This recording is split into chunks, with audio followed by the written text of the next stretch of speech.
Hi, welcome for tuning into today's podcast recording. My name is Frederick Paulson, Development Manager for HPE GreenLake. I have the pleasure of being joined today by Russell Fenton, GreenLake Development Executive at Ingram Micro.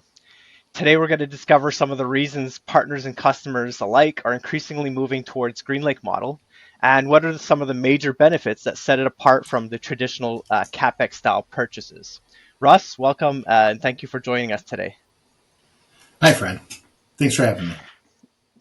So I'd like to start the conversation and just kind of dig right in and start by talking about some of our partners. Um, I'd like you for you to share the value of HPE GreenLake model and share with us what's in it for the partner. Yeah, no, it's a good point. And let's always start with our partners in mind, right? They're our immediate customer. That's who we really want to help grow their business. And one of the best ways to add value to your business these days is to add streams of recurring revenue. It's all the rage, and for good reason, because recurring revenue is predictable revenue. So if you were eventually to sell your business, and an accountant was to come in and give a value for your business, if you buy up front all the time, they're going to look at that book of revenue as and assign a certain value to it. But if that same book of business was on a as a service basis with recurring revenue, they'd actually value the business even higher, because on January 1st of each year, you know that you've got X amount of revenue coming in the door, right? So everyone wants to add recurring revenue streams, and GreenLake's a great way to do it. The other thing that's great about that model is that it creates a sticky relationship. And I've had partners tell me, "Man, this is one of the stickiest things we've ever seen." Right? And the benefit to that is that once you land that base statement of work, if the end user wants to grow by adding additional capacity or even bringing in new technology, they're going to do it within the confines of that contract. They don't have to re-sign T's and C's. If they're growing their capacity, they don't have to even negotiate pricing. It's already in that contract. And the benefit to the partner is that, the end user's not putting that out to bid. They're buying within the confines of the contract, so you have a captive audience from the reseller seat. But it's not just about retaining that business, right? It's also about actually being a trusted advisor. And so a lot of our partners tell us, hey, what drew me to the GreenLake model was I just wanted to get away from that transactional feel, where it's kind of feast or famine. An end user comes to me with maybe one workload, and it's really only a piece of the puzzle, and I don't really feel like I'm helping that end user solve the larger business challenges. So by flipping from an upfront traditional transactional kind of sale to a more as a service, create that recurring revenue and be more of a consultative sales process, our partners are seeing that their business grows, and so do their relationships with their end users. Yeah, nice. I can really see how they can be more with all those points more lucrative at the end of the day for the partners as well. Um, And I think with GreenLake, it really provides, like you said, a full suite and an overall solution, which kind of ties them into, a contract with the end customer, and like that stickiness, like you mentioned. That's a term we hear often with things like recurring revenue and things like that. Thanks for sharing that. I'd like to shift the focus from the partner to the purchaser. And I'd like to ask you, what is in it for the customer when they purchase GreenLake solutions?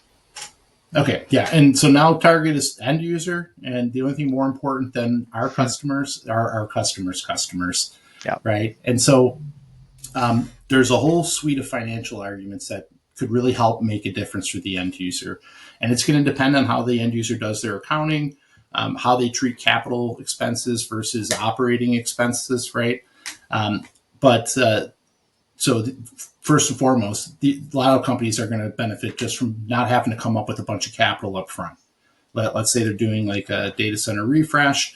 Maybe it's $1 million up front. That's a lot, especially in this market with high interest rates, to come up with all of that capital. So immediately, just by switching to an operating expense kind of as a service model, there's going to be lower upfront costs for that end user. But more than just chopping it into smaller pieces, right? GreenLake actually has a lower TCO in part because we're going to right size the end user. And what does that mean? Well, if I'm buying up front, I kind of have to play a guessing game. How much capacity do I need for the next 3, 4, 5 years, however long that end user wants to sweat their assets? Um, but in GreenLake, what we do is we size your environment and figure out where you are today. And then what we do is we build a configuration that has what you're using today plus about 20%. And that extra 20% a year will sit on site. And the end user doesn't have to pay for it until they flex into it. So they've got a little bit of flexibility there, right? They're only paying for what they use, but there's free gear sitting on site ready to use as soon as they need it. So you're splitting up that financial burden over many months, and then you're scaling back your payments to fit what you're actually using. So that's a lot of the financial stuff. But there's more to it than that. And what we've seen is that GreenLake has evolved into a platform, and that platform helps our partners deliver a unified management experience. And HP's got all sorts of IP stuff that they've invented themselves, some IP that they've acquired through merger or acquisition. But we see our partners also roll in their own managed services. But then that result is that our partners are able to tackle bigger business challenges that their end users have, and to do it in a way in which everyone has full visibility to the entire environment. So there's a lot of reasons for an end user, both on the financial side and then also on the unified management side. Yeah, definitely it all wrapping it up together. And I think starting with the capacity that is needed over that over provisioning of traditional, like I need it for 5 years, 4 or 5 years, starting exactly where you need, and avoiding those upfront costs is definitely going to be super beneficial for the customer. And I think it's valuable to understand that HPE, it's not an HPE only solution. Like you said, it's the offerings extend to multiple vendors, and that avoids a lot of the hassles of having to jump through all the different hoops with all the different vendors. So that benefit I think will come through for the customer and the partner. As you know, it's going to speed up implementation and the ease of doing business for everybody. Yeah, some very great points. Just reverting back to the partner again, jump back and forth. What would you say makes a good as a service reseller, and what's some tips and tricks that can help them get started? Yeah, and good question, because a lot of people probably have already heard, hey, here are the main reasons why a partner might want to sell. Here's kind of the main reasons why a solution like this, a hybrid as a service solution, would help an end user. But what makes a partner actually a good as a service partner in the GreenLake world? And I'd say right at the front, you got to know how to compensate your sales reps. Mm, So if you're trying to change behavior, you're going from an upfront kind of purchase model as a business to being an as a service with monthly recurring revenue. You got to change the compensation, because if you don't, guess what? Your sales reps are going to go down the old paths that they always know. Deals that could have been turned into lucrative as a service deals, they're going to sell them up front because they get a nice kick, yeah, a nice injection of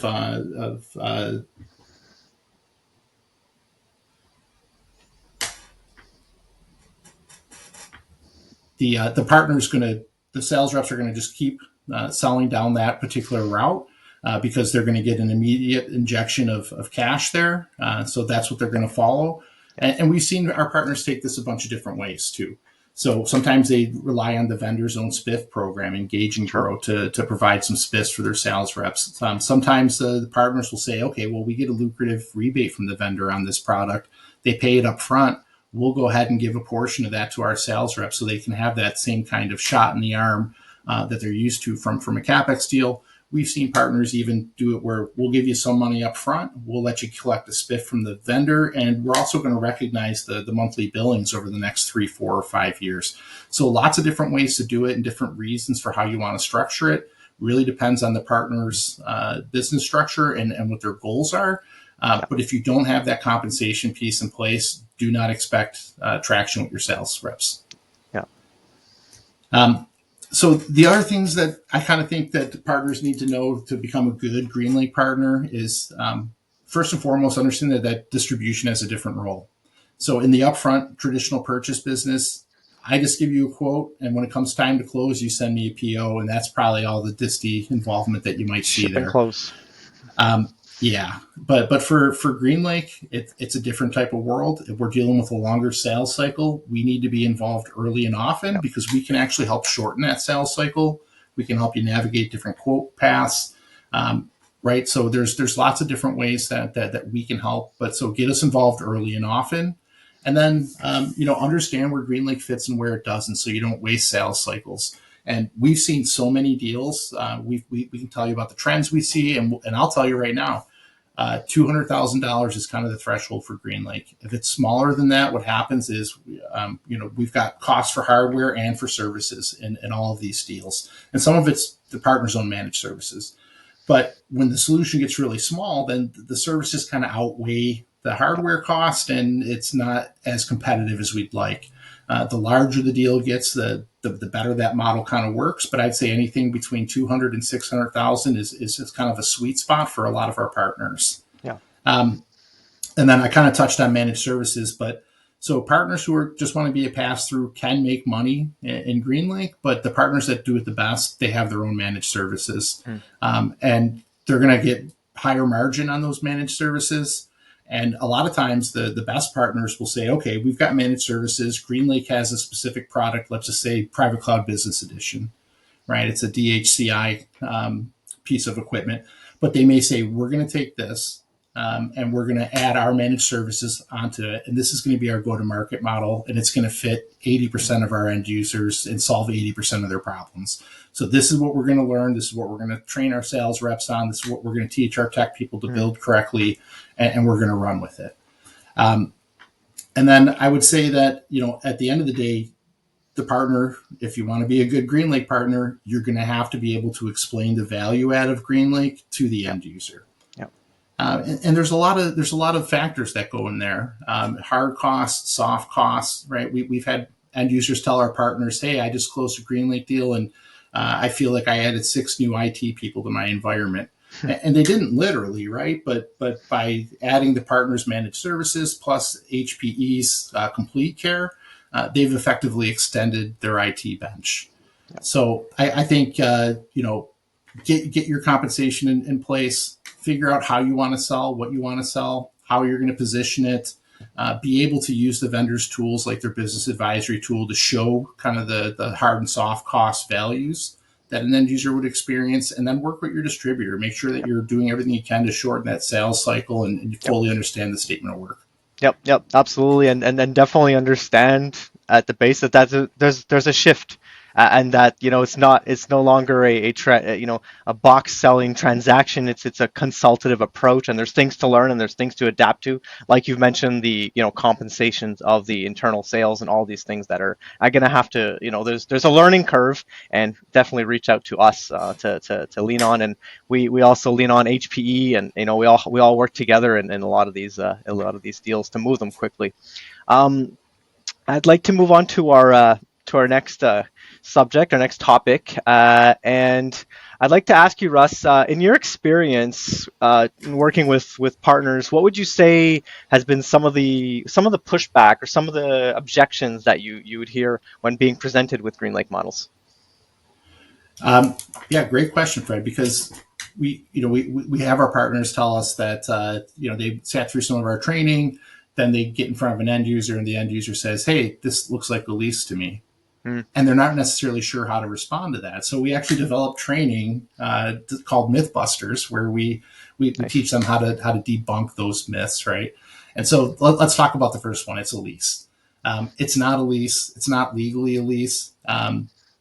It's got a lot of the same problems as an upfront purchase, right? So if I'm doing a lease, I have to again guess how much I'm going to use the next 3, 4, 5 years, Yep. and then that gets chopped into payments. That's kind of the only similarity to GreenLake, really. Yep.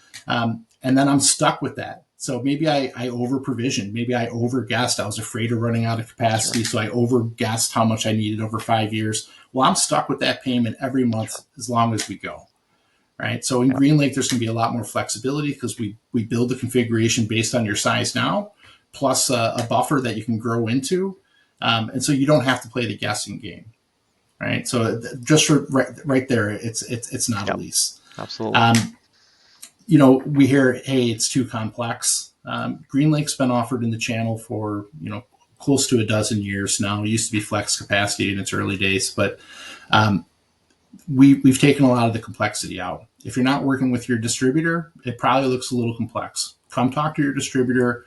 We'll help show you the paths that we've carved out.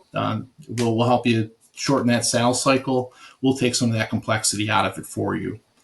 Another thing I think that I hear a lot is I had a partner he's a convert, right? He's a GreenLake sales guy now, but he said he met with one of his new end users, and the end user said, "Oh, GreenLake." He's like, "I was just talking to a vendor, and they got something just like that." And my partner said, "Really? How is it like GreenLake?" And upon further questioning, it turns out it was a hardware vendor who was offering, monthly payments for their equipment. Again, just like a lease, that's about the only thing that's equivalent with GreenLake, right? If you don't have the unified management experience of the platform, if you're not able to break down those data silos and get AI ready, it's not GreenLake. It's not GreenLake at all. And then I would say the other thing is sometimes people misunderstand whether or not we're competing with public cloud.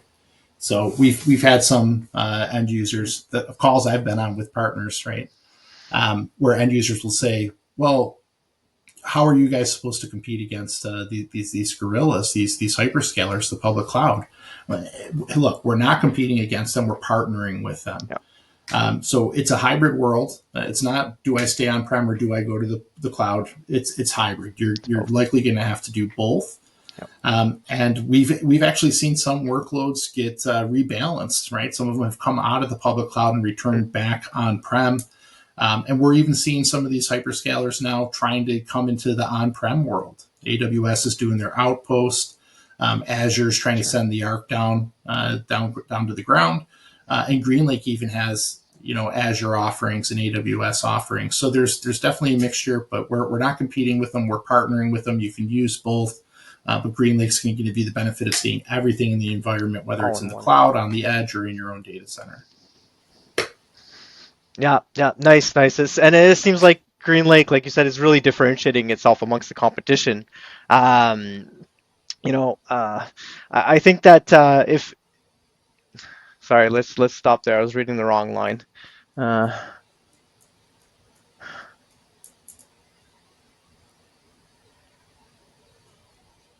That was the objections, right? Yep. Okay. So I'm just going to restart, and then Nicole can modify that. Thanks, Russ. So it seems like GreenLake is really differentiating itself amongst the competition. And, of all these objections, if you are listening today and have, your own questions or concerns, please, I urge you to reach out to us, and we'd be happy to answer them. So please do reach out to us. I want to go to our last part of the topics today, and I want to ask you, Russ, of all the the deals and everything that you've been seeing, can you share with us a GreenLake success story, or maybe a few success stories that our partners can relate to? Yeah, absolutely. I'd be happy to. So let's start kind of with some of the bigger wins, right? So we've got 8-figure deals. A lot of times with hospitals or with banks or other entities like that. And those deals have grown, right, to 30 change orders deep. And so a change order is adding additional capacity or bringing in new technology. These deals are in the 30s with their change orders. It's been extremely lucrative for our partners. They absolutely love GreenLake. We've done fancy international deals, Fred, where we've had 12 countries involved. So sometimes you have a partner who's got an end user that's multinational, right? And they're looking for having the same solution in multiple countries and then having a unified view and the ability to manage all those workloads remotely.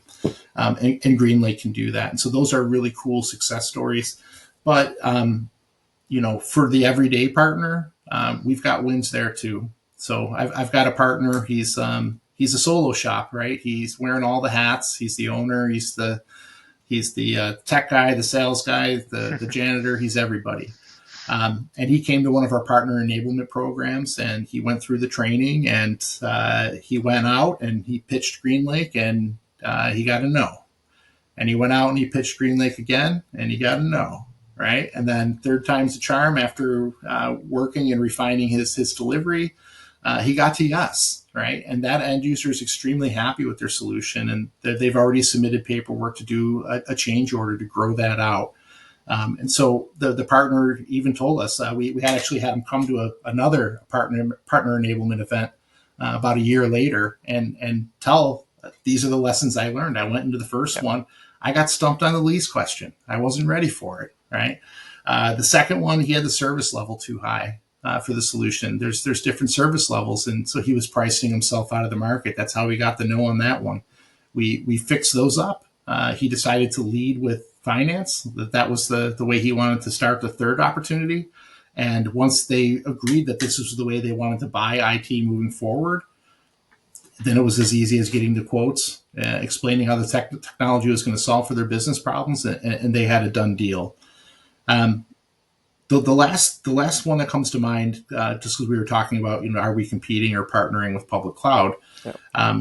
We had a partner that had an end user, small workforce, 50 employees.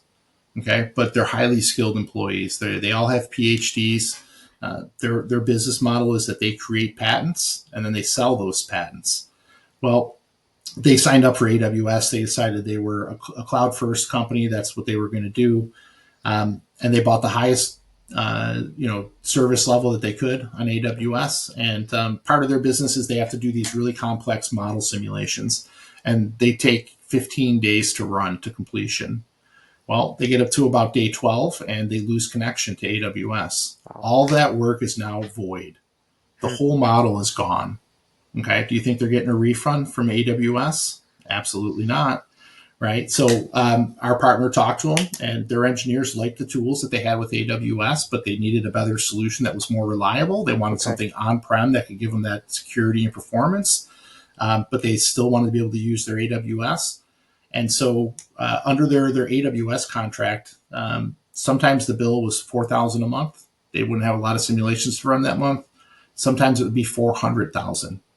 And that's just too big of a jump. That's not predictable enough for accounting, right? Their CFOs ripping their hair out over this thing. And so the GreenLake model that they brought in, that plays nice with other vendors, that plays nice with AWS, that they can use their AWS tools in, that entire contract for 3 years costs less than the highest month of the AWS billing.